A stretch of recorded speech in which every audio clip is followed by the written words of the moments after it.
ইয়াদেরকে পাবো কিনা, কর্মকর্তারা কন্ট্রোল যাবে কিনা। 2013 সালে জামায়াত নেতা সাইদুর রায়ের পর থেকে নাশকতাকারীদের টার্গেট হয়ে ওঠে রেল।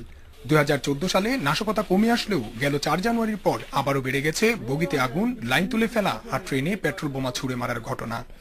কেন এই নাশকতা, তার ব্যাখ্যাও দিলেন রেল কর্মকর্তারা। এটা তো আমরা যদি নিরবিচ্ছিন্নভাবে ট্রেন চালাতে পারি, তাহলে তো যারা এগুলো স্যাবোটেজ করতে চায় তাদের জন্য তো এটা একটা বড় ধরনের মানে চ্যালেঞ্জ যে আমরা চালাচ্ছি, পারছি। আর নাশকতায় কারা জড়িত তাও স্পষ্ট রেলের কাছে। এগুলি তো একটা চিহ্নিত গ্রুপই করছে সব, তাই না?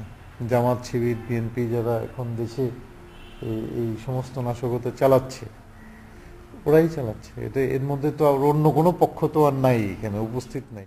রেল পুলিশ বলছে নাশকতা এড়াতে হলে রেল লাইনের আশেপাশের মানুষকে সচেতন করে তুলতে হবে আর বাড়াতে হবে আধুনিক প্রযুক্তির ব্যবহার।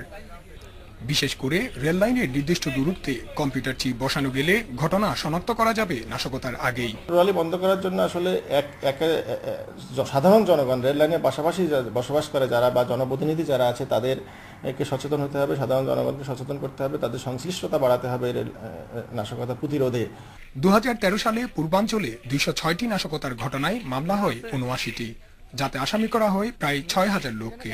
আর চলতি বছরে প্রথম 2 মাসে 75টি নাশকতার ঘটনা ঘটলেও 3 শতাধিক লোককে আসামি করে মামলা হয়েছে মোটে 20টি। 2014 সাল মোটামুটি শান্তিপূর্ণ ছিল বলে দাবি রেল কর্তৃপক্ষের। Iftekhar Faisal, independent news, Chittagong.